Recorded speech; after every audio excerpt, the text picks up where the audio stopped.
dar início a mais um seminário externo do NUPEX. A professora convidada palestrante é a professora doutora Ludmila Costec Abílio. Ela é formada em Ciências Sociais pela USP, tem mestrado em Sociologia pela USP e doutorado em Ciências Sociais pela Unicamp. Tem experiência na área de Sociologia, com ênfase em Sociologia Urbana, Sociologia do Trabalho, atuando principalmente nos principais temas: exploração do trabalho, financiarização e acumulação capitalista, estudos do desenvolvimento, relações entre trabalho e consumo. Recentemente ela publicou um livro pela editora Boitempo, que é resultado da pesquisa de tese de doutorado dela, chamado Sem Maquiagem, o trabalho de um milhão de revendedoras de cosméticos. Hoje ela vai falar então um pouco sobre essa pesquisa do doutorado e também a pesquisa que ela está no momento fazendo no pós-doutorado. Então agradeço muito a presença dela, passo a palavra para ela então. Bom, boa noite, queria agradecer à professora Mariana pelo convite. Uma grande alegria estar aqui, poder conversar com vocês sobre o meu trabalho de doutorado e atualmente a minha pesquisa de pós-doc. Então, eu vou falar hoje sobre essa pesquisa que eu fiz do doutorado, que foi a pesquisa sobre as revendedoras de cosméticos, especificamente da empresa Natura, na cidade de São Paulo. Hoje elas contabilizam mais de 1 milhão de mulheres no Brasil. E eu vou tentar relacionar essa pesquisa com a pesquisa atual que eu estou fazendo, que é sobre o trabalho dos motoboys na cidade de São Paulo, e uma discussão um pouco mais ampla sobre essa definição de nova classe média que se constituiu nos anos do governo Lula e permanece como algo muito central no discurso governamental hoje, quando se trata das mudanças que ocorreram no Brasil nessa última década. Então, eu queria primeiro dar mais ou menos um pano de fundo de quais são as questões centrais que balizaram tanto a minha pesquisa de doutorado como a minha atual pesquisa, que no fundo dão a ligação de uma pesquisa com a outra. Por que estudar as revendedoras Natura? Por que estudar agora os motoboys? O que tem a ver uma coisa com a outra? Então, tem uma questão mais ampla, que me orienta já há muito tempo, na verdade desde o meu mestrado, que é a relação entre trabalho precário no Brasil, modernização brasileira e acumulação capitalista. E por que essa questão? Essa questão, em realidade, é uma questão constitutiva do pensamento brasileiro. Se a gente pensar bem, olhar a teoria social brasileira, desde a questão da Constituição da Nação no Brasil, a gente vai ver que a questão do trabalho precário, que tinha outros nomes, a definição de precarização é uma definição mais recente, ela está no cerne de um debate sobre o quê? Qual o lugar desses brasileiros marginalizados, desimportantes, essa classe de serviçais, essa classe de trabalhadores domésticos, eles são um entrave para o nosso desenvolvimento? Como nós nos tornaremos um país desenvolvido? Com uma classe de trabalhadores de baixa qualificação, baixa remuneração. E essa questão ela foi se atualizando ao longo do século XX, tomando novas formas, e se atualiza hoje no século XXI. Então, quando a gente olha para a nova classe média brasileira, em realidade a gente também está tratando dessa enorme classe trabalhadora, desqualificada, de baixa remuneração, e o lugar dela nas possibilidades do desenvolvimento do país. Então, e essa é uma parte da minha pesquisa que eu estou aprofundando agora, é tentar pensar como essa questão foi se tomando forma ao longo de toda a história brasileira. Então, por exemplo, hoje, eu não sei se vocês estão acompanhando esse debate sobre nova classe média ou sobre o lulismo, surgem novas definições ou voltam antigas definições como o quê? Subproletariado, precariado. A gente vai dando nomes para essa classe trabalhadora que na verdade constitui 70% da população brasileira. E se pergunta o quê? qual o lugar dessa classe nesse país? Como nós podemos nos tornar desenvolvidos, sair da nossa condição de subdesenvolvidos? Agora nós somos um país emergente, né? As coisas vão se reconfigurando, mas a questão da classe trabalhadora, ela subjaz toda essa discussão, né? Então, o que eu vejo desde sempre é uma associação da classe trabalhadora brasileira com o atraso, né? Então nós temos o trabalho, a marginalidade brasileira, que é o quê? Essa classe improdutiva, né? Desqualificada, associada ao trabalho doméstico, né? Assim que nós entendemos o lugar dessa classe. E mais, historicamente, o mercado de trabalho brasileiro contou sempre com no mínimo 50% de trabalhadores informais. Então, qual era o lugar desses trabalhadores, né? Eles sempre estiveram associados com a ideia do quê? Do atraso brasileiro. E aí vem um autor nos anos 70, que permanece inativo até hoje, que é o professor Francisco de Oliveira. E ele publica, não sei se vocês conhecem, o Crítica à Razão Dualista. Qual a importância desse trabalho? O Francisco de Oliveira vai recuperar essa discussão da marginalidade, quer dizer, desses trabalhadores desqualificados que sempre foram vistos como um entrave ao desenvolvimento da nação, e ele vai falar, olha, não se trata de atraso, se trata do quê? De uma forma específica da acumulação brasileira. O desenvolvimento capitalista brasileiro, ele se estrutura justamente nessa desigualdade social. Quer dizer, atraso não é algo a ser superado em detrimento do moderno. Moderno e atraso são dois lados da mesma moeda do desenvolvimento brasileiro. É mais ou menos essa a tese dele, né? Então, o que o Francisco de Oliveira vai ver? Olha, a pobreza e a desigualdade social no Nordeste, ela financia a formação de uma classe trabalhadora industrializada que está se constituindo no Sudeste. E essa mão de obra que é rebaixada no Nordeste, ela também possibilita o quê? O rebaixamento dessa mão de obra no que a gente vai considerar o centro do país. Então, a modernização brasileira, ela se assenta na desigualdade social e ela se alimenta dessa desigualdade social. Basicamente, essa é a tese central do livro dele. Então, ele vai olhar para o trabalho informal, isso nos anos 70. E aí ele vai pensar, esse trabalho informal não é a exceção brasileira, é a regra, né? Então, enquanto nós desenvolvemos a indústria automobilística, nós também vamos ter os lavadores de carro nos faróis da cidade. Nós vamos ter as pequenas oficinas de fundo de quintal. Nós vamos ter uma série, hoje em dia nós poderíamos dizer, nós vamos ter os camelôs. Nós vamos ter uma série de trabalhadores que estão totalmente relacionados com o desenvolvimento capitalista e propiciam esse desenvolvimento, mas aparecem permanentemente como o quê? À margem desse desenvolvimento, como dispensáveis, como improdutíveis, não sei se existe essa palavra, descartáveis, né? Então, essa é a questão do Francisco de Oliveira. Ele vai chamar o nosso olhar para o quê? Vamos sair dessa dualidade entre quem está dentro e quem está fora da modernização brasileira. A modernização brasileira, ela tem uma especificidade.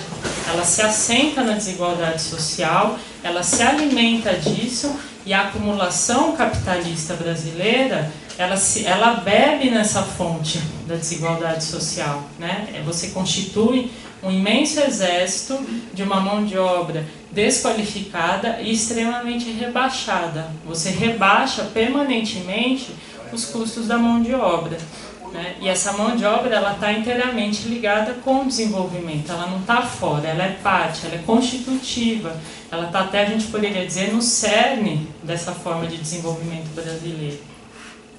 Então, esse é o meu pano de fundo, né? É o que guia a minha análise permanentemente, essa discussão. E por que essa discussão hoje é muito importante e se atualizou? Porque não só no Brasil, mas como no mundo inteiro, a gente teve uma série de transformações no mundo do trabalho, né? E com o desenvolvimento tecnológico, talvez vocês tenham alguma clareza sobre isso, né? O beabá, vamos dizer assim, da globalização, das inovações tecnológicas que aconteceram nas últimas décadas. Então, o que aconteceu? As tecnologias da informação reconfiguraram todo o mundo do trabalho e da própria acumulação capitalista. A gente pode pensar não puramente nas tecnologias, mas associadas com o quê? Com novos papéis do Estado, né? Novas configurações das cadeias produtivas no mundo. Então, no que isso se traduziu? Se traduziu num deslocamento dos empregos da indústria para o setor de serviços. Então, aquela figura do operário alemão clássica, né, ela se transformou. Hoje a gente está falando o quê? Não sei se vocês conhecem, por exemplo, o livro do Ricardo Antunes e do Rui Braga. Acabei de esquecer o nome. O Infoproletariado. O que eles estão discutindo? Olha, aquela figura do operário clássica, hoje eu posso reconhecer o quê? Num operador de telemarketing. Por quê? Esse operador hoje ele está numa esteira de fábrica invisível no setor de serviços. Né? O que isso quer dizer? Uma completa reconfiguração das relações de trabalho e da própria acumulação capitalista. E o que vem junto com todas essas transformações do mundo do trabalho? Né? Primeiro, uma discussão sobre precarização do trabalho. O que quer dizer quando a gente fala precarização do trabalho? Né? A gente está falando o quê? Olha, você está tendo uma série de degradações do trabalho, você está tendo uma série de transformações na legislação do trabalho que tornam a condição do trabalhador mais precária. Traduzindo, o que isso quer dizer? Bom, se você era um empregado que trabalhava contratado numa empresa, você tinha 13º, você tinha fundo de garantia, você tinha férias, tem uma série de reconfigurações do mundo do trabalho que hoje te tornam o quê? Uma cooperativa, parte de uma cooperativa, te tornam parte do quê? De uma empresa terceirizada. E o que isso quer dizer? Que você deixa de haver um vínculo empregatício que te garante uma série de direitos que foram historicamente construídos à base de muita luta, né? Então, é muita disputa histórica para que esses direitos se constituíssem, né? Sempre um cabo de guerra aí, em torno de até onde vai o direito do trabalhador e até onde vai a sua exploração, né? E essas reconfigurações do mundo do trabalho, o que elas significam? Que você vai eliminando uma série de garantias e de direitos do trabalhador, né? Então, você se tornar um terceirizado, quer dizer que a sua condição é muito mais instável hoje no mundo do trabalho do que ela poderia ser anteriormente. Então, basicamente, a discussão da precarização do trabalho se refere a isso, né? Outra discussão importante além da precarização, o reconhecimento das relações de trabalho. Por quê? Com esse desenvolvimento das tecnologias da informação e toda essa reconfiguração das relações de trabalho, hoje é muito difícil você mapear o que a gente chama das cadeias produtivas. O que isso quer dizer? Se eu for olhar lá o carro da GM, ele está sendo produzido no mundo inteiro, desde o parafusinho que é produzido na China, a não sei que peça que é produzida em não sei tal lugar. Quer dizer, você tem hoje, com a globalização que a gente também pode entender como essa mundialização das cadeias produtivas, um espraiamento das relações de trabalho, né? Então, você pode hoje, para mapear, se você olhar, por exemplo, a Zara, né? A Zara comercializa no mundo inteiro, mas eu vou achar trabalho escravo da Zara no centro de São Paulo, com trabalhadores bolivianos sendo explorados por coreanos, né? É um nó isso hoje para a gente entender todas essas relações que, para eu chegar lá na empresa, é um longo caminho. Então, o que a Zara alega quando eu acho boliviano no centro de São Paulo? Ela fala, a gente não sabia, não é empresa nossa, a gente só contratou uma empresa. E essa empresa contratou outra empresa, né? Então, hoje, mapear as cadeias produtivas e reconhecer as relações de trabalho se tornou uma tarefa muito mais difícil. E o que isso tem a ver com toda a discussão que eu vou apresentar hoje para vocês, né? Junto com tudo isso, o que veio? Um aumento do desemprego.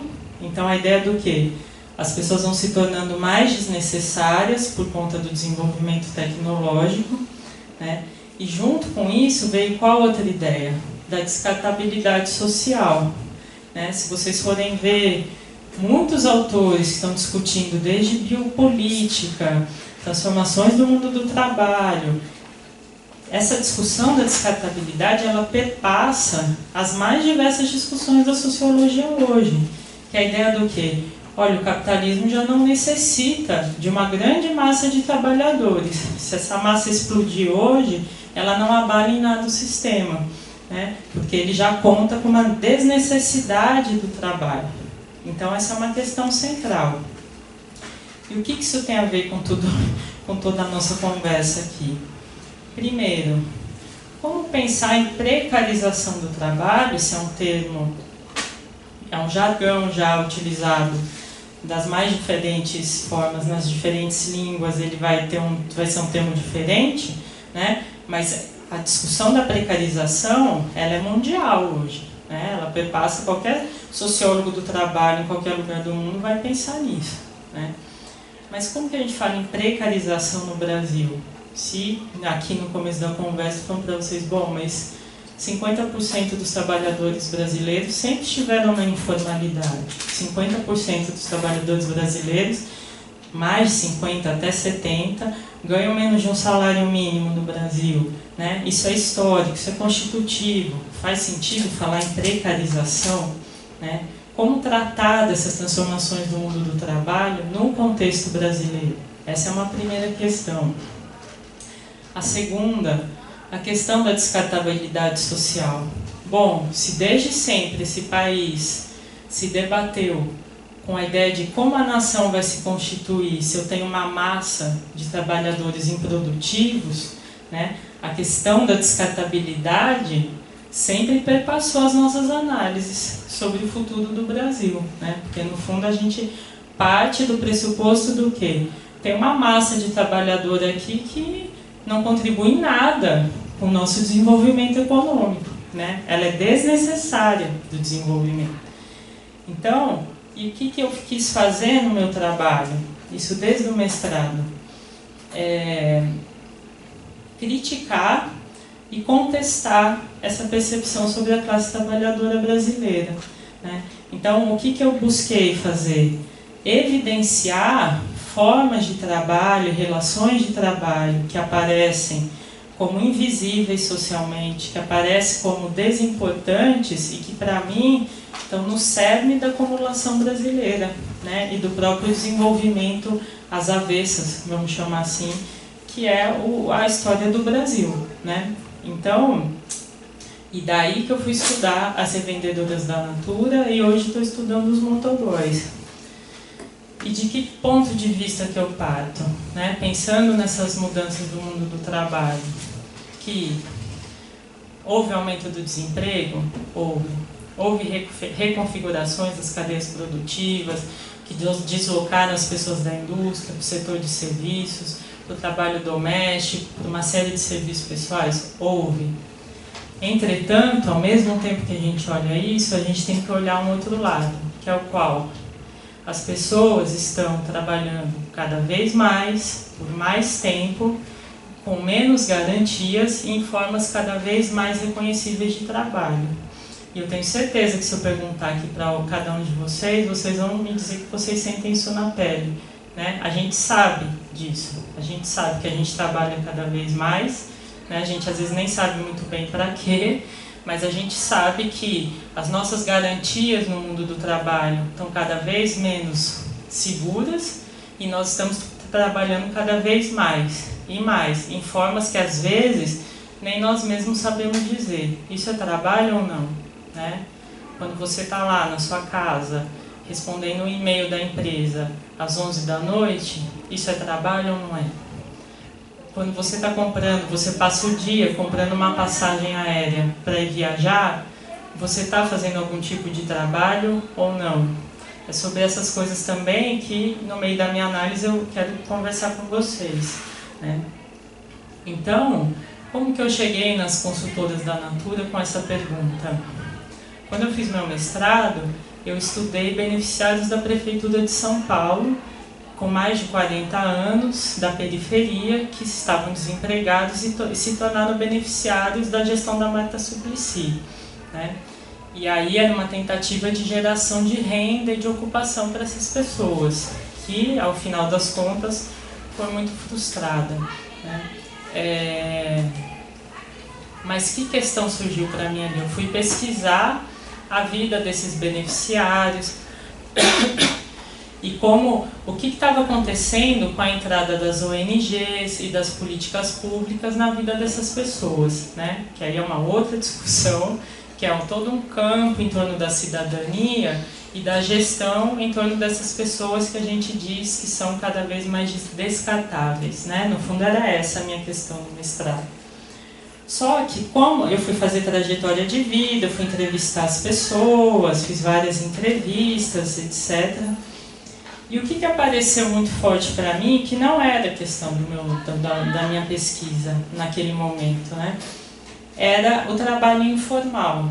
E o que era o trabalho informal? Mais do que o trabalho informal, o que, aí me apropriando de um termo que a minha orientadora usava muito, a professora Vera Teles, mas é um termo que está espraiado aí, que é a viração, né? Esse termo vem de vários lugares, mas ele também está se tornando quase que um jargão na sociologia, né?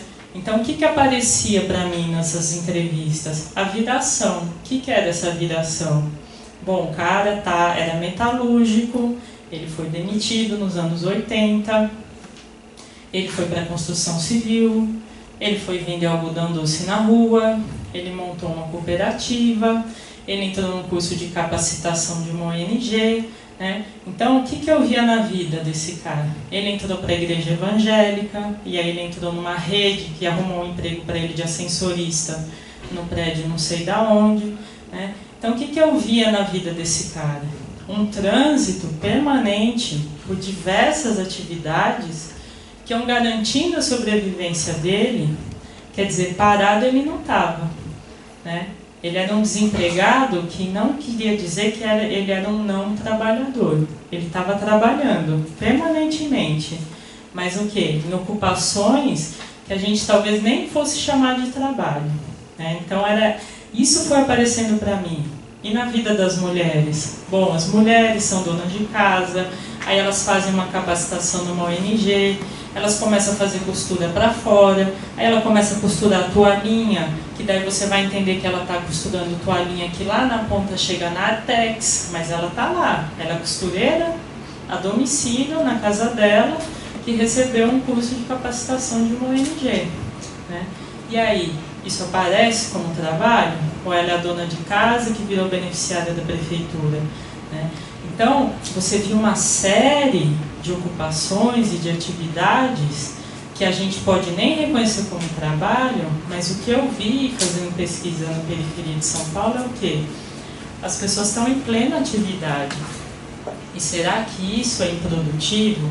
Será que isso é desimportante para as cadeias produtivas brasileiras ou já transnacionalizadas? Qual o lugar, qual o papel do trabalho dessas pessoas no desenvolvimento capitalista no Brasil? Então eu terminei meu mestrado com essa questão.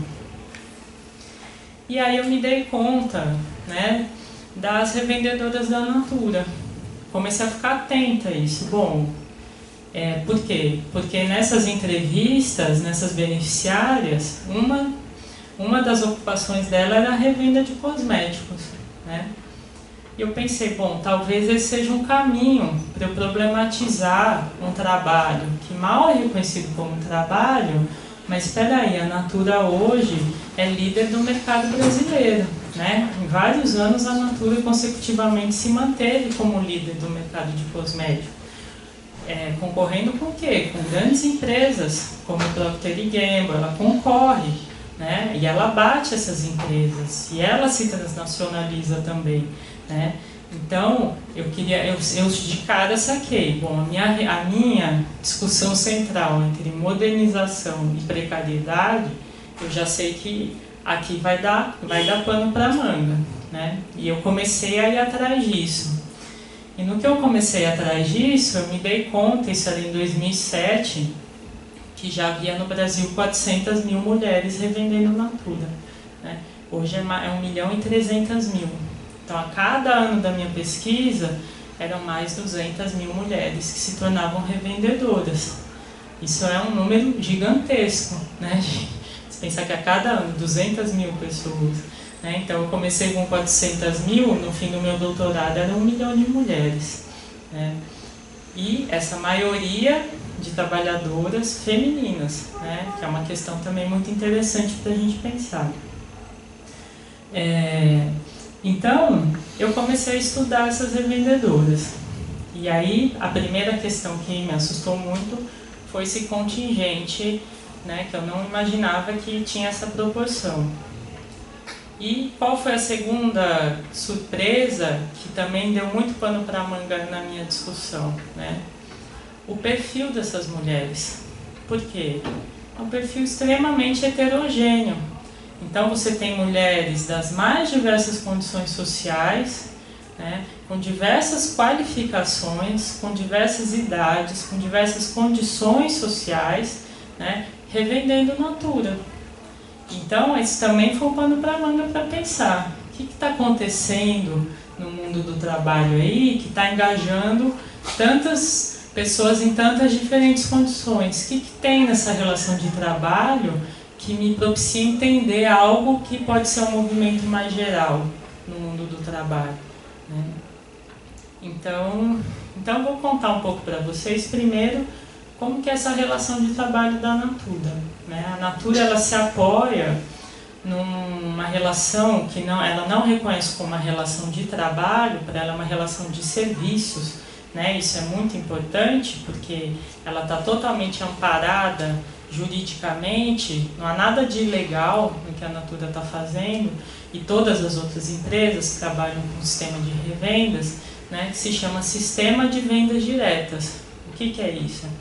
Isso é o nome dessa relação reconhecida como uma relação de serviço, né, e que existe no mundo inteiro. Eu dei uma bobeada aqui, deveria ter trazido esses números para vocês, né, de quantos milhões de pessoas trabalham com as vendas diretas no mundo. É um número absurdo, né? E o Brasil hoje, acho que é o terceiro maior país em número de revendedores. Então, como funciona o sistema de vendas diretas? Bom, eu sou uma empresa e eu vou comercializar os meus produtos através da revenda. Como vai ser isso? Você vai se cadastrar.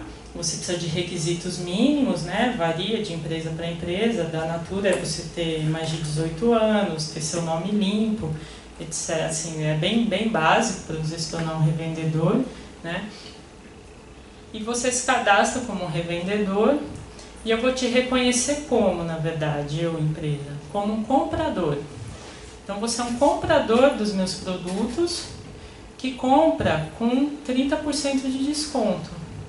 Por quê? Eu estou transformando o seu trabalho, eu vou reconhecer isso como uma comissão, né? Então, vamos supor, um sabonete custa R$10 no preço de catálogo da Natura.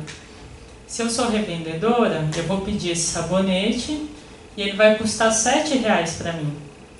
E a Natura quem me paga? Não, é o consumidor. Então, eu faço um pedido para a Natura, ela me emite um boleto.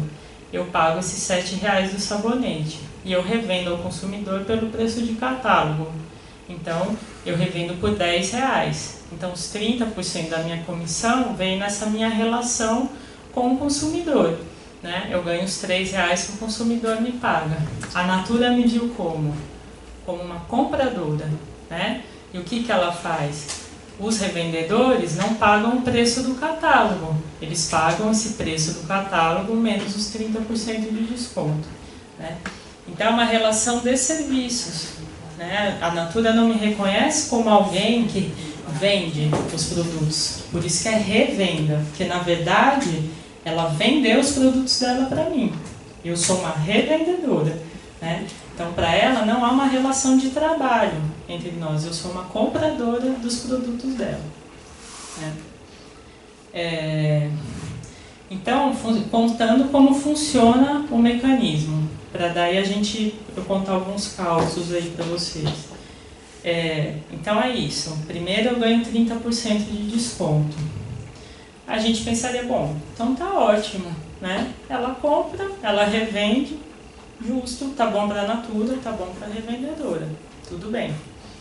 Mas o que acontece? Para você poder pedir esse sabonete, a Natura estabelece, não só a Natura, eu estou falando da Natura, poderia estar falando de qualquer empresa que trabalha com a revenda direta. Mas como a minha questão central é essa questão do desenvolvimento brasileiro, eu acho que se torna muito mais interessante pensar na própria empresa brasileira e como ela se desenvolve, né? Então, eu estou falando desse caso específico, mas eu poderia estar falando da Avon, da Mary Kay, de diversas companhias, né? Então, o que a Natura e essas companhias fazem? Você vai comprar o sabonete, tudo bem. Mas você não pode pedir só um sabonete. Você tem uma pontuação mínima para encomendar esses produtos. Que é uma pontuação que dá em torno, eu não sei mais, na época que eu pesquisei, dava em torno de 80 pontos. Mas isso em reais dá quanto? 80? Uns 200. Não é barato não. Quase 300 reais, não é? 300 reais.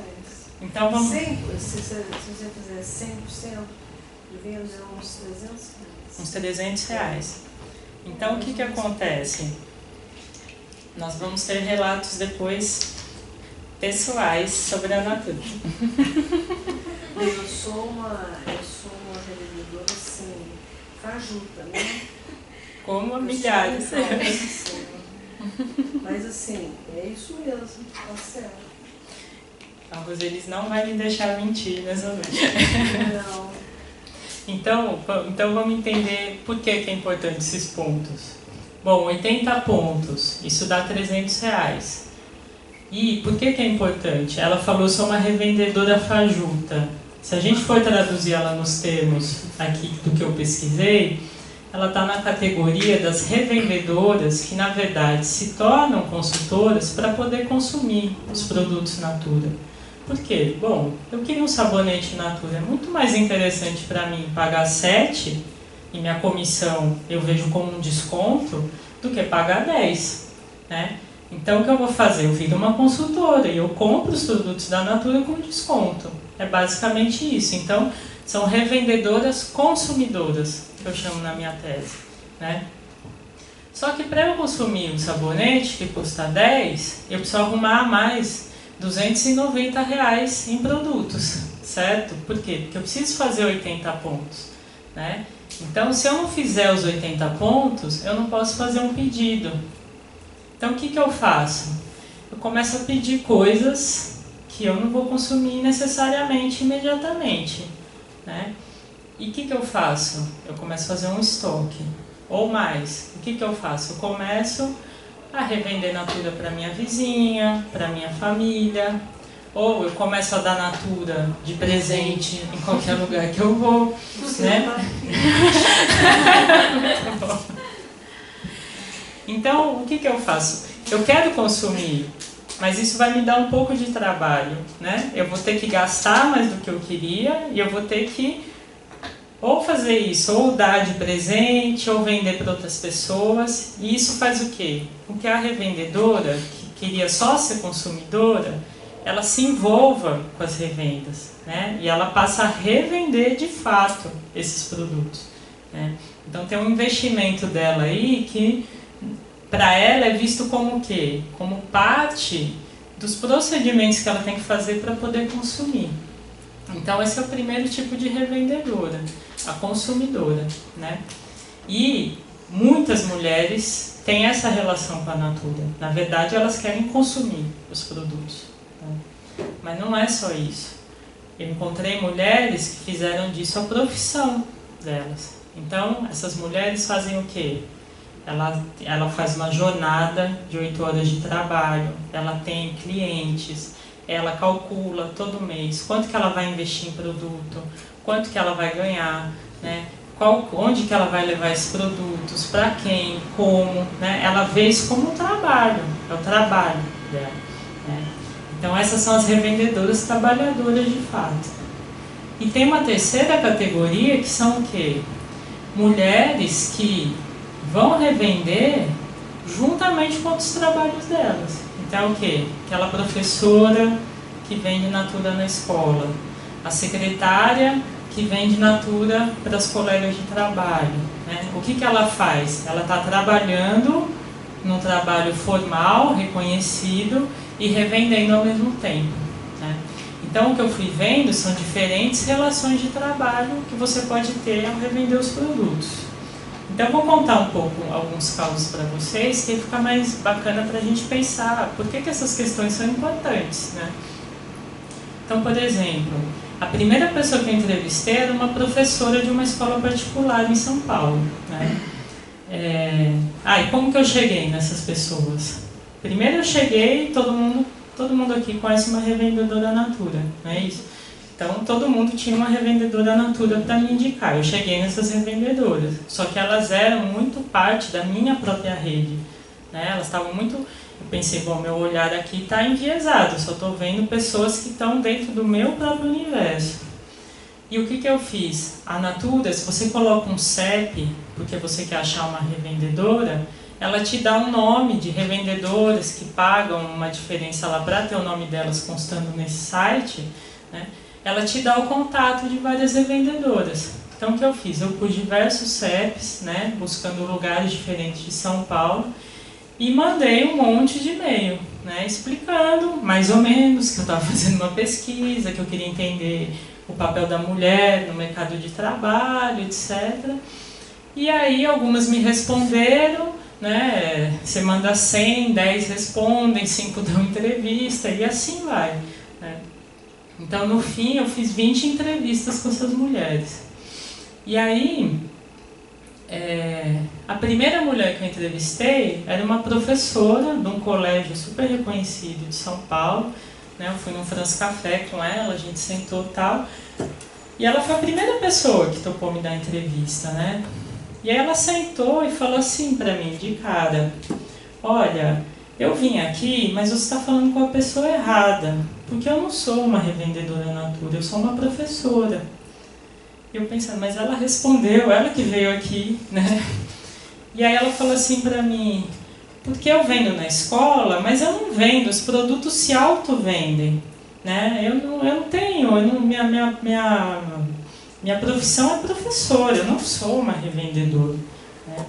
E ali, para mim, já surgiu uma primeira questão, que é qual? Olha, esse trabalho, ele é invisível ou não? Ele é o extremamente flexível, porque ele vai se adequar de acordo com a própria interpretação da trabalhadora sobre ele, né, e o nosso reconhecimento sobre esse trabalho. Então, ele é um trabalho que vai se adequar às outras atividades, né? E para ela era uma professora de uma escola particular, bem reconhecida, bem remunerada. Ela tinha uma identidade profissional muito bem constituída. Para ela, ser revendedora Natura não combinava com a identidade e com a trajetória que ela constituiu para si, né? Ela era uma professora da escola particular de São Paulo. Mas ela revendia os produtos. E por quê? Tá isso, porque ela queria consumir os produtos pagando menos, e aí não era suficiente, ela começou a revender os produtos, e aí ela revendia na escola, e a escola havia proibido as revendas lá dentro. Por quê? Porque os professores também viraram viradores. Então tinha professor vendendo goiabada, tinha professor vendendo lingerie, tinha professor vendendo não sei o que, deu uma confusão na escola, né? A escola proibiu a revenda. Entretanto, e aí a gente pensa na força da marca Natura, as diretoras da escola continuavam comprando os produtos dela clandestinamente. Então tinha mais uma cerejinha no trabalho dela, que era o quê? A revenda clandestina dos produtos. Ela continuava vendendo na escola, mas ela tinha que ter as técnicas dela para revender clandestinamente, né? E ali eu vi muito claramente essa figura da revendedora consumidora, né? Que se envolve, se engaja no trabalho, ela tinha uma série de procedimentos daquele trabalho, né? Só que para ela aquilo era o quê? Um vetor para consumir, não para trabalhar, né? Só que daí também apareceram questões que daí foram se confirmando ao longo das minhas entrevistas, que era o quê? Ela investia nos produtos. Ela não necessariamente revendia esses produtos. Ela fala para mim, eu já perdi a conta de quanto eu investi. Eu tenho prejuízo com isso aí, mas eu gosto dos produtos e eu continuo vendendo. Então não era uma fonte de renda, né? Ela fazia estoque dos produtos, que ela já não sabia mais o que fazer com aqueles produtos. Dava de presente, não sei o que, mas continuava comprando. E ela corria riscos com aquela venda. Então ela tinha já levado alguns calotes na escola, né? Ela tinha já tomado alguns tombos que ela ficou com as dívidas.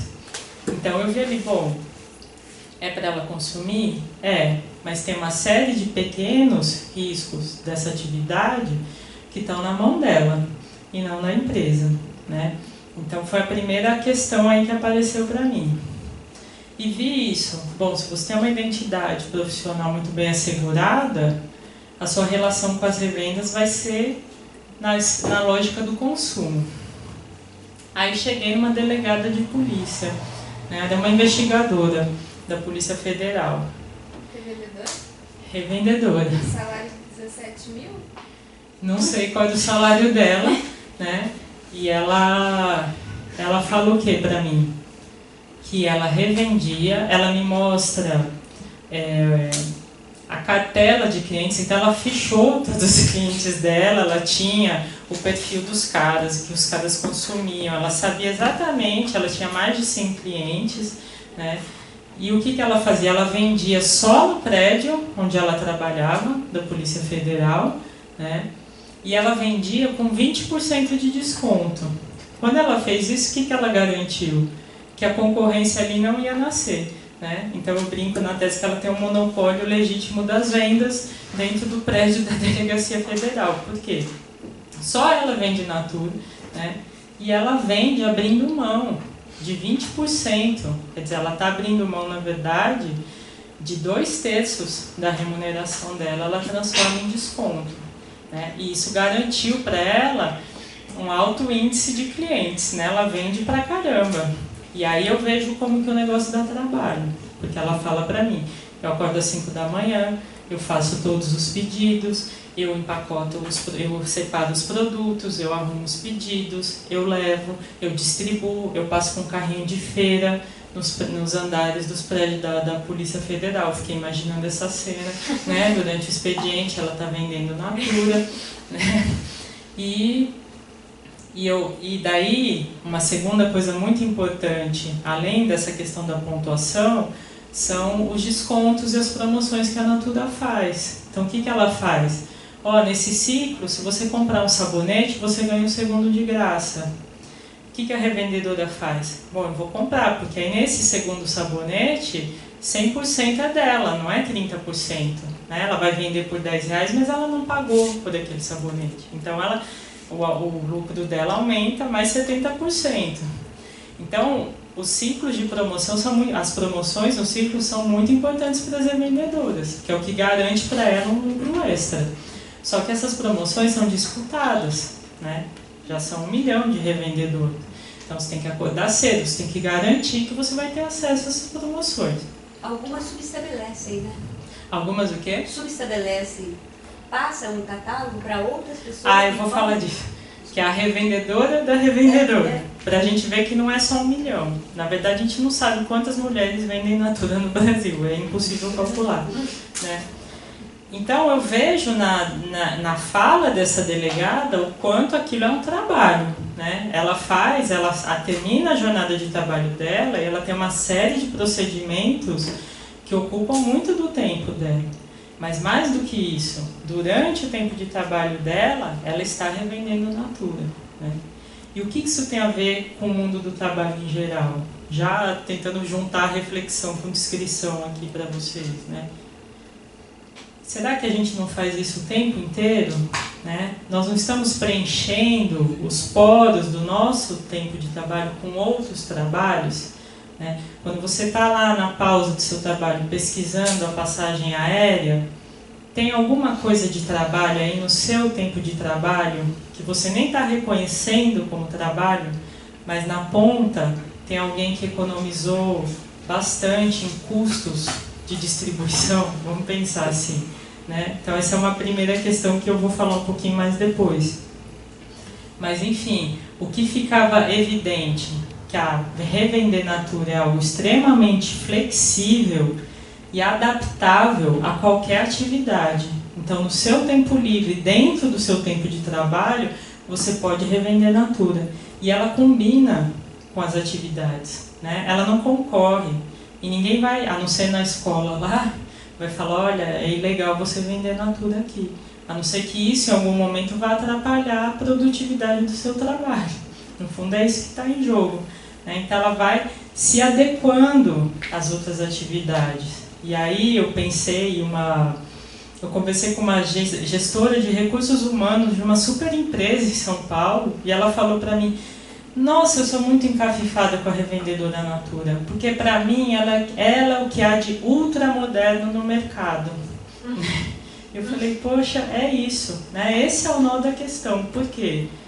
Porque essa atividade mais precária, mais banal, desimportante, que aparece como um passatempo das mulheres hoje, ela tem as características mais centrais hoje da flexibilização do trabalho, né? Então ela tem essa possibilidade de se adequar a outras atividades, ela se traduz em extensão de tempo de trabalho, a gente podia até dizer uma intensificação informal do tempo de trabalho, porque você trabalha, você vai preenchendo os seus poros de não trabalho com trabalho, né? Isso para as mulheres que trabalham, porque também a gente vai ver a questão das donas de casa, né? Então, questões centrais hoje, para a gente discutir o mundo do trabalho, estão visíveis aí, nessa atividade que parece mais banal, que a gente nem reconhece como trabalho, né? E aí eu conto da dona de casa também, então, porque... Quanto tempo eu já falei, que eu nem estou vendo? 6... 15. Hã? Eu sou 5, 15. Ah, já falei muito. 45. Então vou contar a história da delegada e parar com os casos, a descrição dos casos. Daí eu encontrei, várias empregadas domésticas que revendem Natura para suas patroas, etc. E donas de casa, que é o quê? É aquela mulher que não trabalhou, não saiu para trabalhar, porque isso põe em risco o papel histórico que ela constituiu dentro do casamento, né? E ela ela passa a revender Natura como uma forma de ter um rendimento sem ameaçar esse papel. Por quê? Porque não é trabalho, né? Então ela revende para as amigas, ela revende nas festas de família, etc. Isso não aparece como trabalho, né? Ela não ameaça a identidade dela de esposa e dona de casa. Ela continua no mundo privado, só que aquilo está gerando algum rendimento para ela, né? Então as mulheres que eu conversei que faziam isso me falam, com esse dinheiro eu compro as coisinhas para mim, né? Isso dá para ela alguma autonomia em relação ao dinheiro do marido dela, né? Ela começa a administrar algumas coisas para ela mesma, sem arriscar, né? Até uma me fala, eu comecei a ganhar muito, tal, ele quis que eu parasse, né? Porque começa a vir uma possibilidade de uma autonomia maior via revendas, né? E só o último caso que eu vou contar, porque esse também é muito importante. Eu descobri em São Paulo um setor da Natura que chama setor cristal. O que é isso? Porque eu me deparei com isso. Não é a empregada doméstica só que vende Natura. São minhas amigas da universidade, né? São secretárias, se é delegada, é professor, quer dizer... As mais diversas qualificações e trajetórias profissionais se combinam com a Natura. E aí eu cheguei nesse setor em São Paulo, que é um setor da elite paulistana. O que é isso? São mulheres de alta renda que circulam nos meios de alta renda de São Paulo e vendem Natura, né? E para elas foi criado esse setor, que é um setor diferenciado, né? Então ele se chama Cristal. Os outros setores que as mulheres frequentam, as reuniões e tal, são setores que podem ter até 300 revendedoras. Esse setor não, ele tem 30 revendedoras, no máximo 50. Só entra quem foi indicado por uma das revendedoras, né?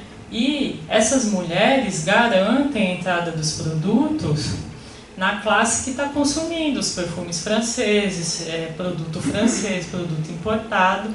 A Natura passa também a entrar na casa dessas pessoas, né? Então essa mulher, por exemplo, ela promove eventos no inverno em Campos de Jordão, várias mulheres levam os produtos, elas fazem oficinas de maquiagem, etc., passam lá as férias revendendo, e no verão ela vai para a Riviera de São Lourenço e faz a mesma coisa, né?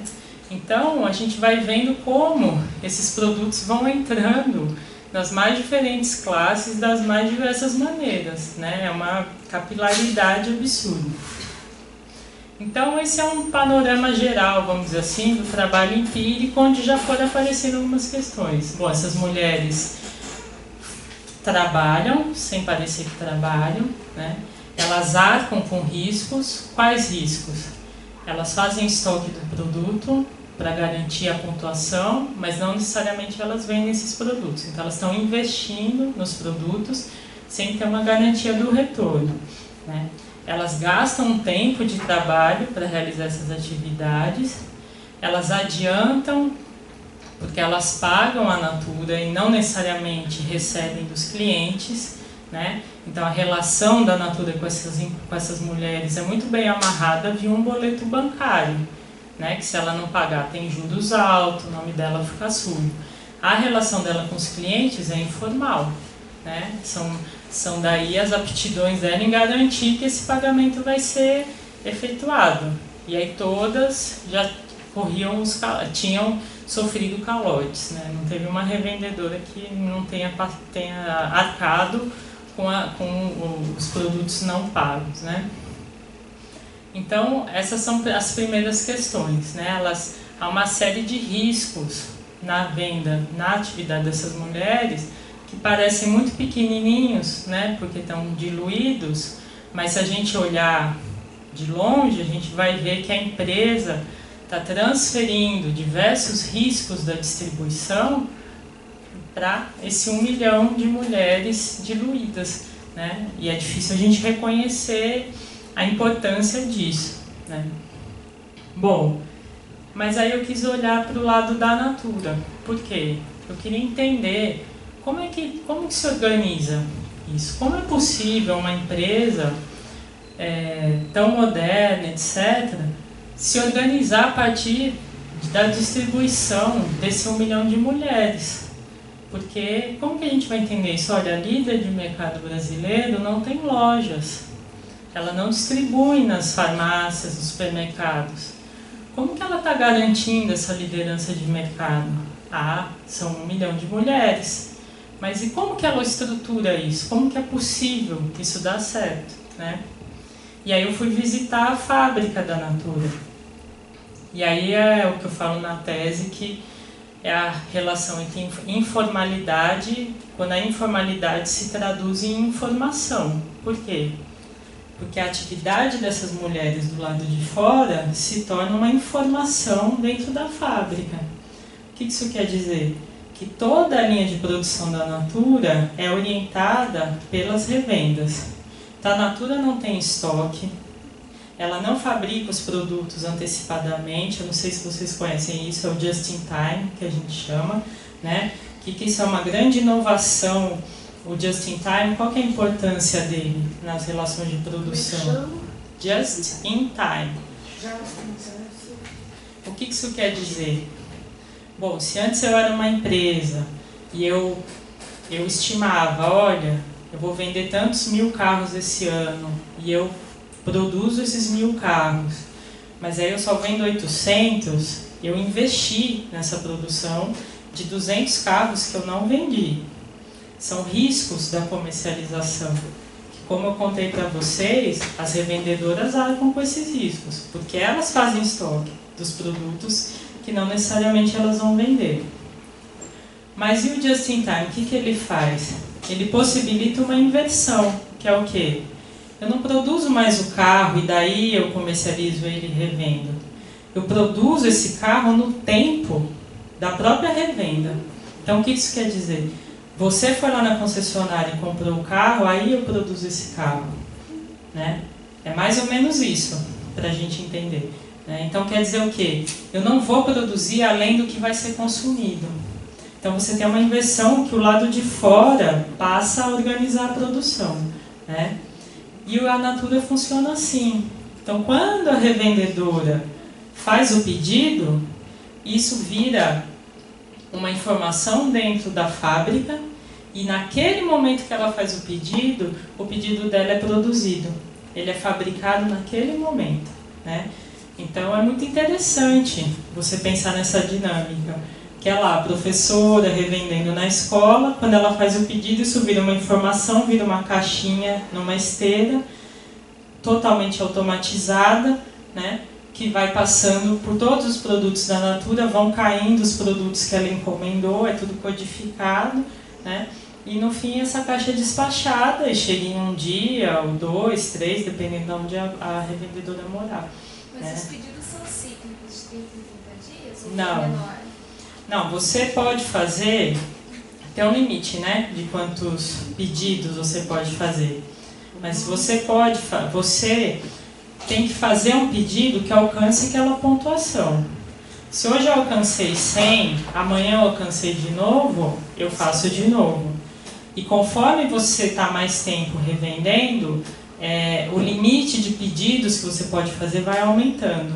Né? Conforme você vai constituindo a sua relação com a Natura, você vai tendo mais espaço para fazer mais pedidos, não é isso? Olha lá, está aqui a Roseles que não me deixa mentir. Aqui em Uberlândia já tem um CD, né, um centro de distribuição. Então você faz um pedido hoje, pode ser que até amanhã, no máximo depois da manhã, o pedido está na sua conta. E aí você tem 20 dias para pagar, né? E é enorme, tem 20 dias, não tem um mês não, é 20 dias. É 20 dias para pagar. Se você tem um boleto maior, pode dividir em 2, mas tem que ser assim, Muito alto. reais, bem mais alto. Entendi. Então, o que eu vi aí, e que é uma discussão também central hoje no mundo do trabalho, como a informação e as tecnologias da informação possibilitaram essa dispersão do trabalho. Porque eu olhar para essa professora e ver que ela está organizando a produção dentro da Natura, não é tão diferente assim de eu olhar para a GM, entender como é que o parafusinho está sendo produzido lá na China, se a fábrica da GM está aqui. Né? Por quê? Porque isso tudo é altamente controlado. Né? Quando a gente terceirizou e distribuiu as cadeias produtivas pelo mundo, isso não quer dizer que houve uma diminuição do controle sobre o trabalho. Né? Pelo contrário, talvez esse trabalho esteja mais bem amarrado. Né? Para dentro da fábrica, ele é totalmente controlado e contabilizado. Mas vocês vão falar, mas para fora não. Por quê? A mulher vende como quer, do jeito que quer, quando quer. É super flexível. Né? E isso é uma outra coisa para entender. Que tipo de controle que está operando no trabalho dessas mulheres? É muito difícil visualizar. Elas não são obrigadas a vender. Elas vendem se quiserem, para quem quiserem, com o discurso que elas quiserem, né? Mas de alguma forma essa altíssima flexibilidade é profícua para esse tipo de atividade, né? Então, existem algumas coisas que estão sim controlando o trabalho delas. É o quê? Os pontos fazem as mulheres venderem, né? As promoções. Então, são formas de controle também informais, né? Os pontos, o boleto amarra a relação, né, determina prazo, etc. E tem uma outra forma de, vamos dizer assim, padronizar e, não sei se a gente pode dizer controlar, que é a força da marca. Né? A marca Natura, ela faz o que? Ela estabelece um discurso homogêneo. Então é uma coisa que está perpassando o trabalho dessas mulheres e que também é intangível, mas ela está ali atuando permanentemente. Né?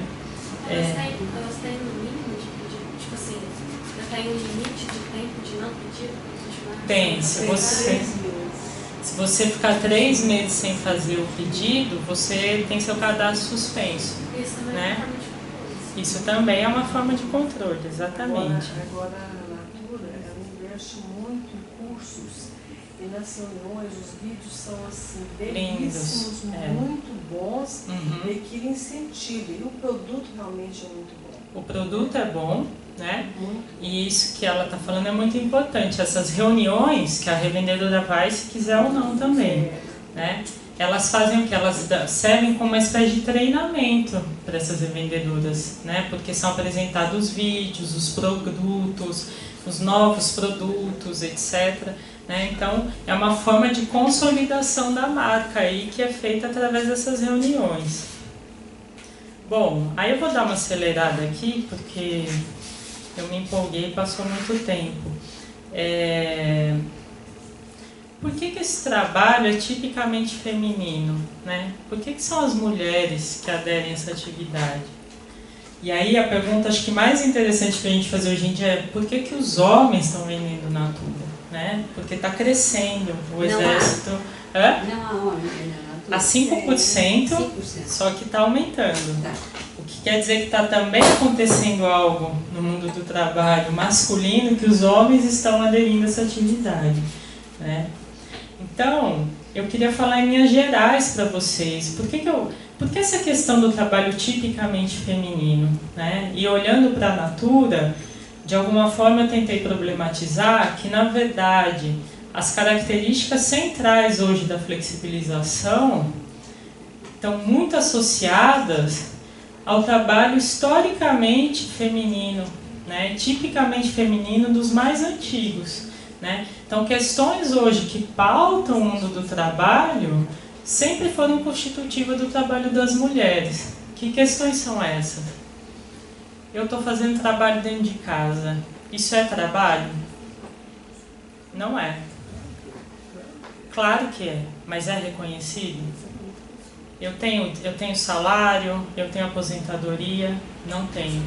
Então, as mulheres há muito tempo se enfrentam com o quê? Com a questão de que o trabalho delas não tem uma dimensão pública e não é reconhecido como trabalho.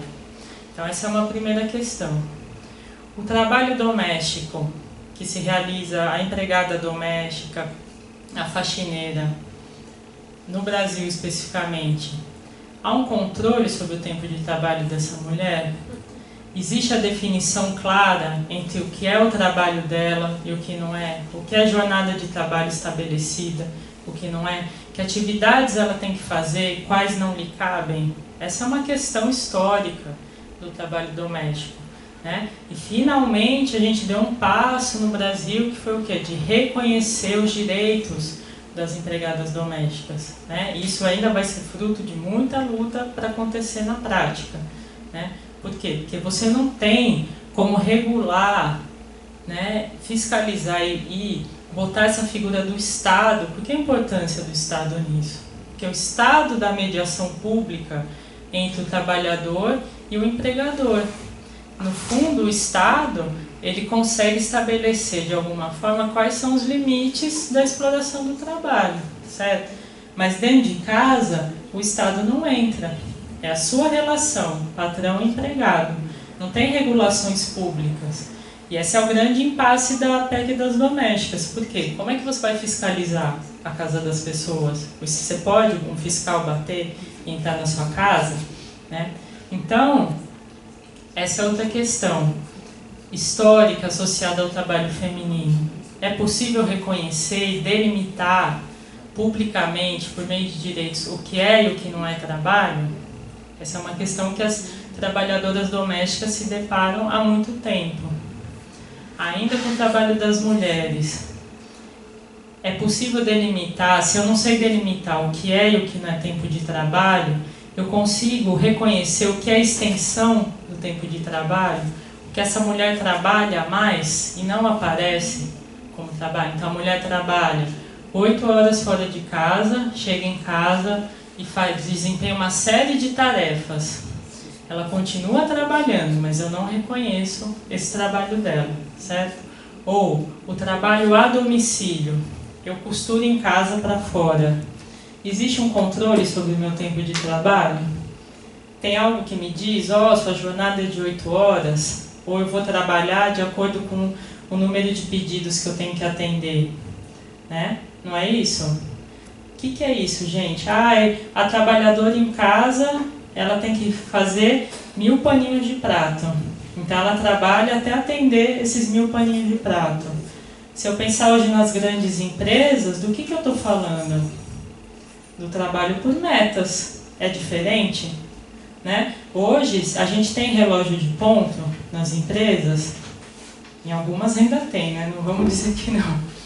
Mas qual que é a lógica que está posta hoje no mundo do trabalho? Cumpra o que você tem que fazer, do seu jeito, no seu tempo. Se você quiser chegar aqui 10 da manhã, chegue, né? Só que, voltando ao que eu falei no começo da minha fala, o que isso se traduz em realidade?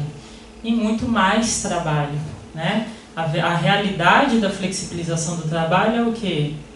Que a eliminação de mediações publicamente constituídas não se traduziu em mais liberdade do trabalhador. Pelo contrário, se traduziu num aumento da produtividade desse trabalhador, que conta com o quê? Com o próprio controle dos trabalhadores sobre si mesmo. Agora, não é interessante eu pensar, puxa, mas a costureira que faz 1000 panos de prato já está passando por isso há muito tempo, né? Isso não teve a ver com toyotismo, com inovação tecnológica. Tem algo aí de arcaico, de atrasado, que na verdade é o cerne do que a gente chama hoje das modernas relações de trabalho, né? Então, as revendedoras da Natura me possibilitaram pensar o quê?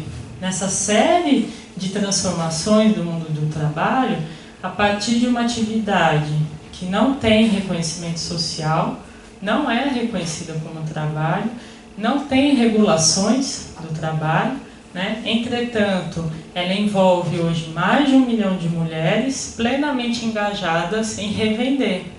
E lá na ponta eu vou encontrar a empresa líder de mercado assentando toda a distribuição dela nesse exército de 1 milhão de trabalhadoras informais, né? E a partir da atividade dessas mulheres, eu consigo reconhecer o quê? Questões centrais hoje no mundo do trabalho, né? Poxa, mas eu poderia reconhecer isso nos caminhoneiros, em outras atividades, não é? Sim, claro.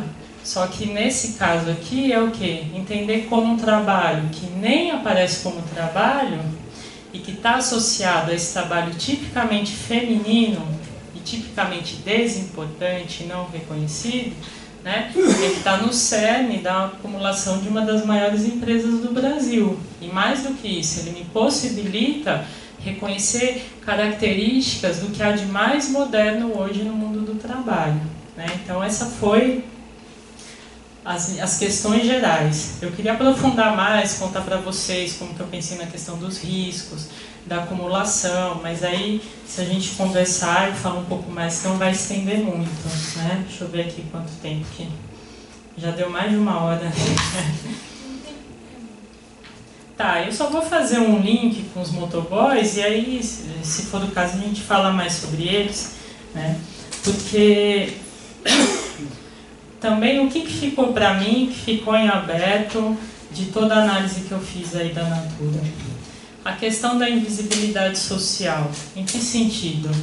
Bom, essas mulheres estão trabalhando, elas estão em toda parte, nós conhecemos essas mulheres, mas nós não reconhecemos o trabalho dela como trabalho, né? Elas arcam com uma série de riscos, elas sabem disso, né? Isso está na fala de qualquer revendedora, né?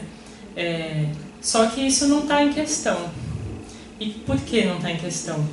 Porque nós estamos falando da Natura, né? A Natura hoje é uma das empresas mais bem reconhecidas do mercado, né? Ela tem uma marca impecável, ela tem um discurso impecável da sustentabilidade, do respeito ao próximo, do respeito com o meio ambiente, né? É uma marca que tem uma força que capturou questões centrais hoje dos nossos tempos e transformou isso no próprio discurso da marca, né? Então a Natura fala para a gente permanentemente do que é o Brasil que dá certo, né? Inclusive a revendedora da Elite Paulistana me fala isso. Eu tenho orgulho de revender Natura. A Natura para mim é um exemplo de brasilianidade, ela me fala, né? Quando eu vou na fábrica da Natura e eu levo as minhas amigas, eu organizo idas para lá, eu tenho orgulho de ser brasileira, né? E o que ela está dizendo para a gente? Olha, esse é o Brasil moderno, essa fábrica aqui é o Brasil moderno, esse é o Brasil que dá certo, né? O Brasil que usa toda a sua potencialidade natural e se abastece das relações sociais, etc., e dá certo. É líder de mercado, está concorrendo no mundo, né? Tem uma fábrica de ponta, né? Esse é o Brasil que dá certo. No fundo é isso, né, que ela está dizendo. Mas voltando à minha fala do início, que a gente tem que pensar permanentemente, esse Brasil que dá certo se assenta no ombro de 1 milhão de trabalhadoras informais, né? E essa é a história do trabalho no Brasil, né? Essa é a história constitutiva da nossa história brasileira, né? Essa relação entre exploração do trabalho, desse trabalho invisível, banalizado, não reconhecido, né? E modernidade. Então é isso que está em questão. E ficou para mim essa questão dessa invisibilidade social e de algo também que eu não vou tratar aqui muito teoricamente, né, mas essa ideia da banalização da injustiça social que a gente reconhece por meio das relações de trabalho. O que eu quero dizer com isso? Que o fato de a própria revendedora se saber explorada, o fato de nós sabermos que a Natura conta com 1 milhão de revendedores, não abala a força da marca, né? E não nos deixa nós não deixamos de consumir Natura por causa disso, né? O que há aí que nós estamos invisibilizando essas injustiças sociais que ocorrem permanentemente? Aí você vai falar, pô, mas é injustiça social, revendedora, Natura, né? A gente pode pensar nesses termos? Para mim está muito claro que a gente pode, mas eu vou perguntar para vocês, e os motoboys? A gente vê os motoboys quebrados no meio da rua todos os dias, e a gente segue, né? E eles seguem, né? E o que está acontecendo com a nossa percepção sobre o mundo, né? Como que é possível essa engrenagem continuar funcionando da mesma forma? E nisso eu cheguei nos motoboys, não só por causa dessa questão, essa é uma questão que me move, né?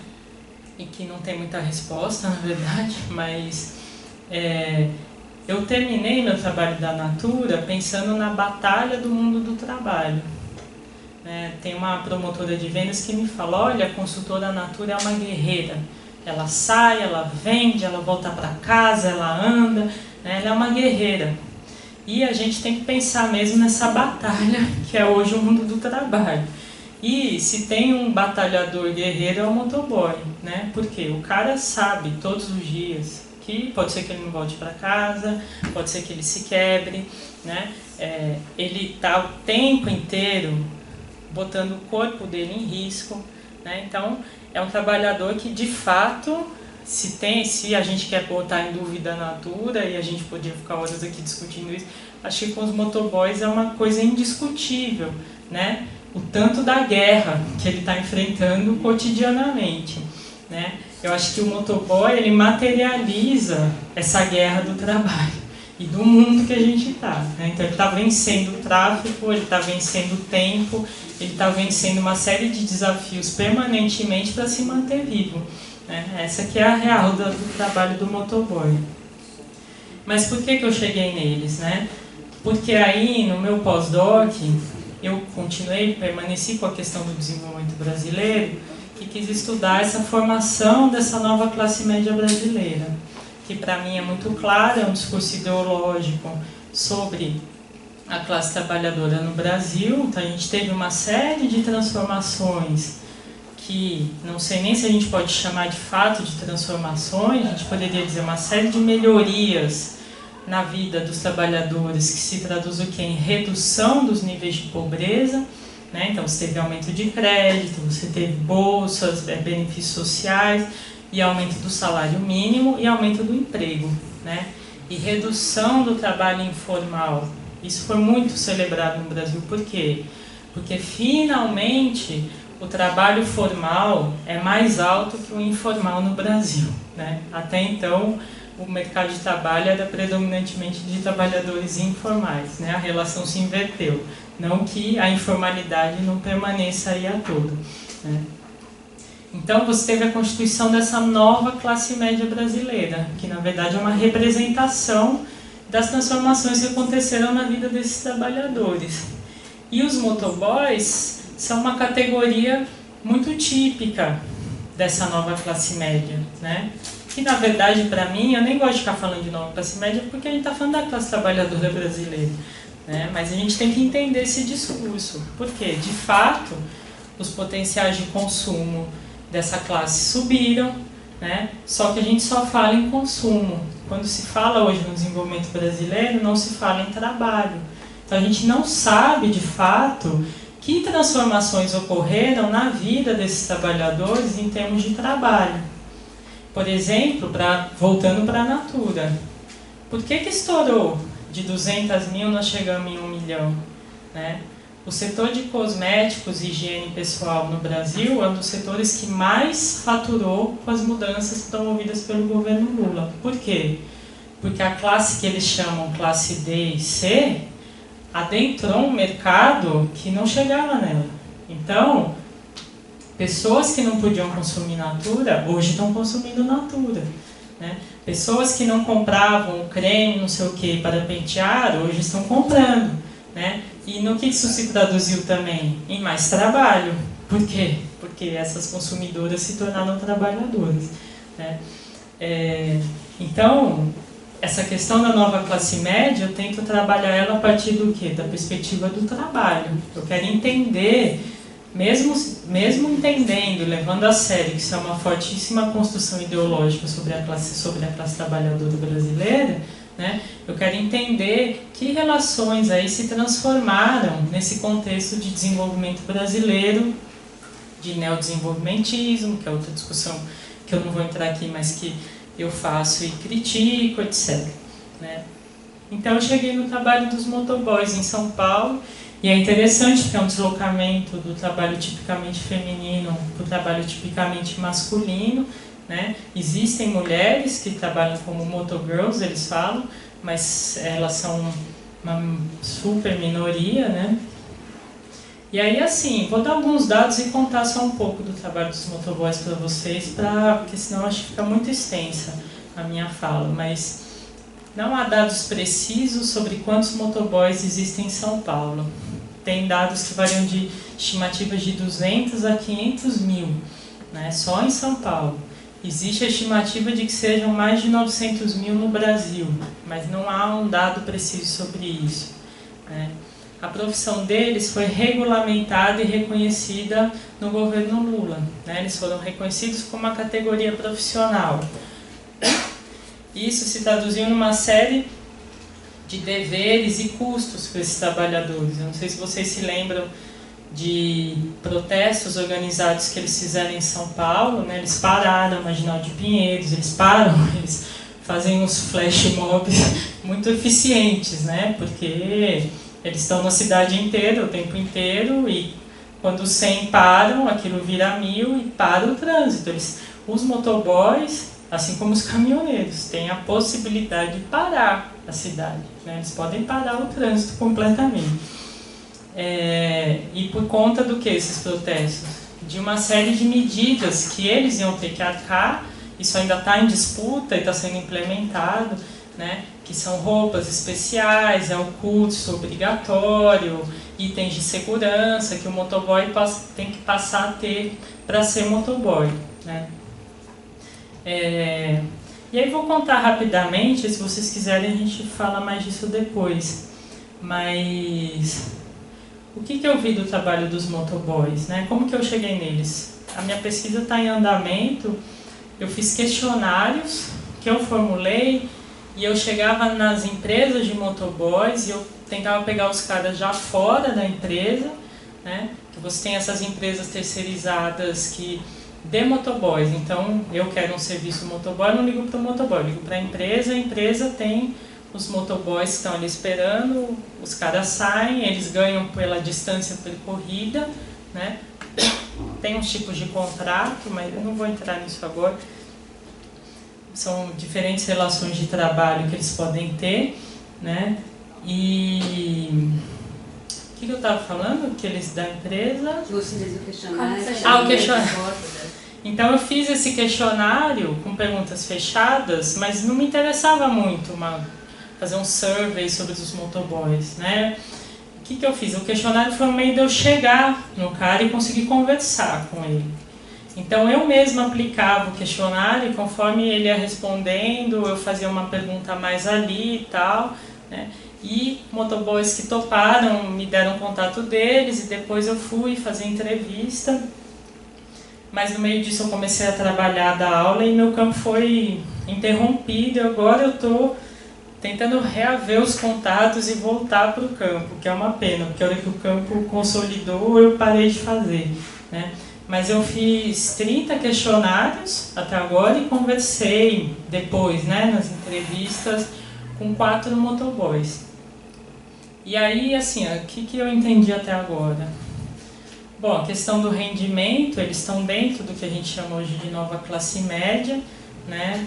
A nova classe média, gente, se você tiver um rendimento per capita de R$300, você já é parte da nova classe média, né? Um rendimento mensal. E eles não são tão jovens quanto a gente pensa, né? Outras pesquisas sobre motoboys também falam nisso. Então eu achei que eu ia chegar lá, encontrar uma maioria de 20 anos de idade, a maioria que eu encontrei é de 30, encontrei até pessoas de 60 anos de idade que ainda trabalham como motoboys, né? Eles trabalham no mínimo 8 horas por dia, mas muitos até 14 horas. Eles podem ter um ou mais emprego, então eles podem trabalhar de dia com entregas e à noite entregar pizza, que para eles é um bico. Às vezes eles nem reconhecem como motoboy, porque é o trabalho mais fácil, vamos dizer assim, do motoboy, que ele também não seja um trabalho simples, né? Mas aí, assim, as questões mais interessantes que eu acho que já surgiram para mim é o seguinte: primeiro eu entendi que ser motoboy não é simplesmente saber dirigir loucamente no trânsito, né? E o que eu quero dizer com isso? O motoboy tem uma série de competências que a gente também não enxerga. Então ele tem que saber como entrar num cartório e autenticar um documento. Ele tem que saber, quando ele chega no banco, o que ele tem que fazer. Ele tem que carregar, ele tem que entregar as coisas. Ele tem que se relacionar, enfrentar uma série de diversas situações sociais, né? Então o motoboy não se trata apenas de levar uma coisa de um lugar para o outro. Tem uma série de competências que ele tem que saber que fazem parte do trabalho dele, né?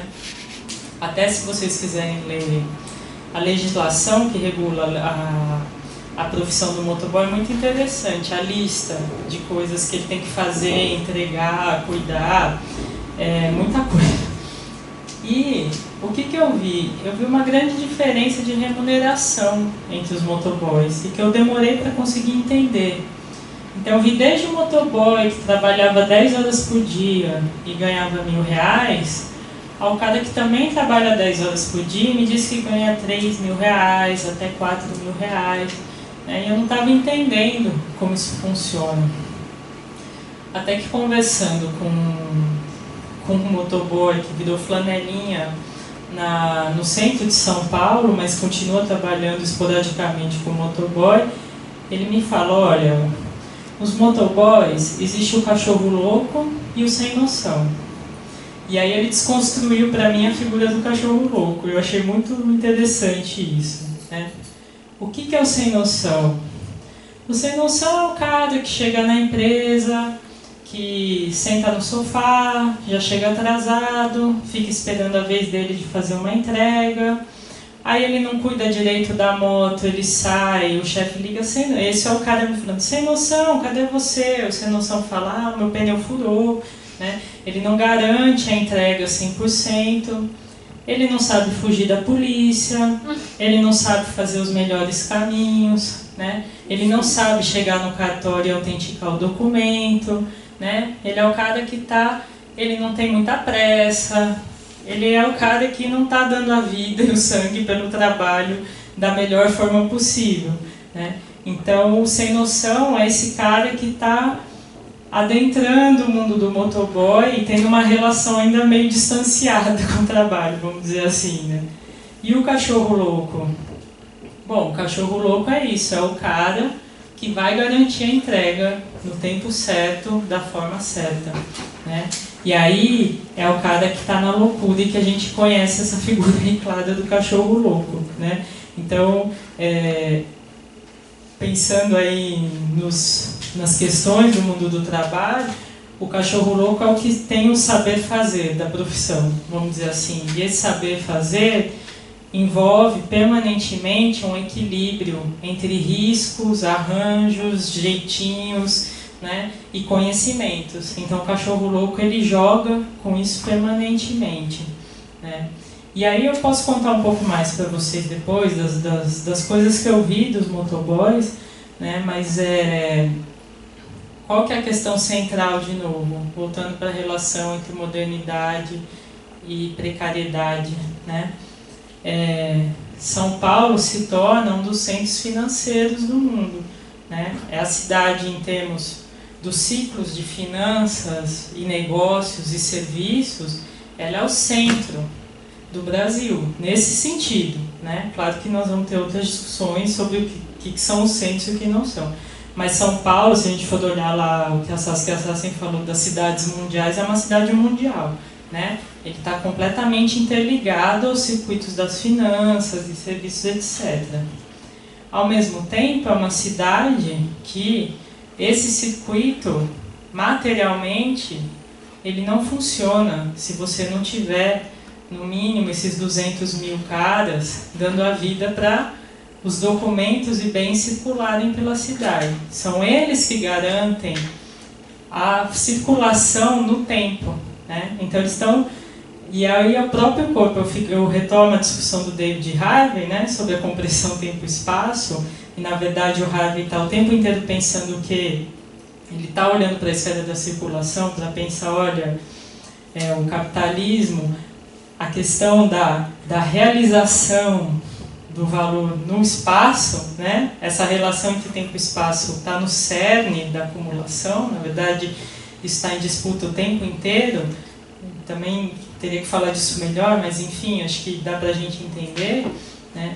O motoboy, assim como a revendedora Natura, ele encarna precariamente o que são essas demandas da compressão tempo-espaço no próprio corpo, né? O cara está vencendo o espaço permanentemente com o seu próprio corpo, né? E lutando contra o tempo.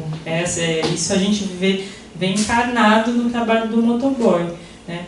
E, novamente, esse trabalho aparentemente descartável, aparentemente muito banalizado, porque a gente sabe que os caras se quebram e que eles vão se quebrar e eles vão continuar se quebrando e a lógica segue, né?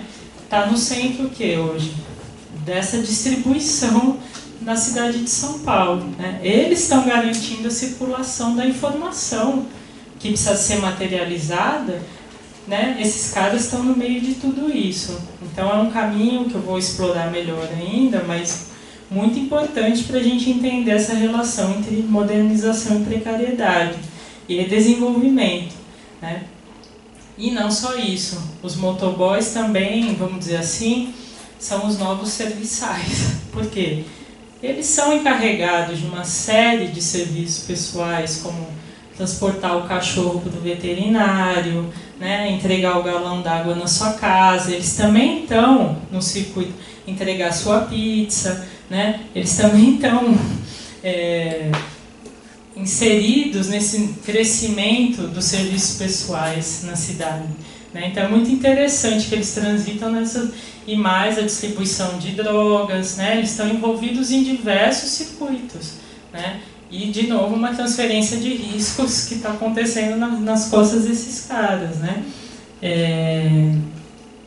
E também com eles, eu acho que dá para a gente pensar em formas informais de intensificação do trabalho e de extensão do tempo de trabalho, né? Então é isso, o cara trabalha 14 horas por dia, ele tem que acelerar permanentemente, né? lutar contra o tempo mesmo e para garantir o tempo da entrega, né? Ele está na urgência, né? É o trabalhador da urgência, o motoboy. E só para contar, ainda pensando nessa coisa dos serviçais, em alguma medida eles encarnam as novas empregadas domésticas também, né? Porque os motoboys me contam dos preconceitos cotidianos que eles sofrem no trabalho deles. Então, o grande pavor do motoboy é o elevador. Por quê? Ele chega num prédio na Avenida Berrini, que é um dos centros financeiros hoje de escritórios da cidade de São Paulo. Ele chega, está chovendo, ele está com a capa de chuva. Ele sobe para entregar o documento. Na hora de descer, o ascensorista não quer que ele entre no elevador, né? E ele fica 10 minutos no 16º andar, né? Até que outras pessoas que estão no elevador falam, pô, deixa o cara entrar, né? Ele não consegue descer. Aí outros motoboys me contam, olha, eu desço, quando eu vou fazer a entrega, eu desço pelo elevador de carga, né? Eu desço com lixo, né? Ele é hoje o que não pode estar dentro, né? Então, tem uma série de barreiras e de preconceitos que o motoboy enfrenta cotidianamente, que faz parte, né, dessa banalização que a gente está conversando e faz parte do trabalho deles, né? E para o motoboy a questão do tempo é vital. Então, se você quer cometer uma grande violência com o motoboy, você imobiliza ele, né? Então ele fala da agonia deles quando ele está numa recepção e a secretária ignora ele, deixa ele esperando. Isso para ele se traduz numa tragédia para o resto do dia, porque ele vai ter que acelerar de uma outra forma, muito mais intensamente. Então são questões informais, sem formas definidas, que estão atravessando o trabalho desse cara, né? Então acho que eu vou fechando aqui, queria ouvir vocês também, mas a questão para mim é essa, entender essa relação permanente no Brasil de uma acumulação, né, e de um desenvolvimento, uma modernização que se assenta permanentemente nessa classe aparentemente descartável, desimportante, né, e que informalmente está no cerne, como outras categorias também estão, da acumulação e do próprio desenvolvimento, né? Esse é o nosso desenvolvimento. Em realidade, a gente tem que entender que isso é constitutivo, né, da relação brasileira. Essa questão o atraso não é o atraso, ele é simplesmente o outro lado do moderno. A gente podia dar um passo a mais, né? O precário é o moderno hoje. Entender isso, né? Isso que aquela pessoa que está no mercado de trabalho me sintetizou é a real, né? A consultora Natura é o que há de ultramoderno no mercado de trabalho. É entender essas relações dessa perspectiva, né? O que nos permite fazer uma crítica e ter uma outra percepção sobre isso que vem sendo chamado de subproletariado, de precariado, né? Entender a questão da descartabilidade social por uma outra perspectiva, por uma dimensão produtiva dessa descartabilidade, né, para entender a nossa própria história e os rumos do nosso próprio desenvolvimento. É isso, então. Obrigada.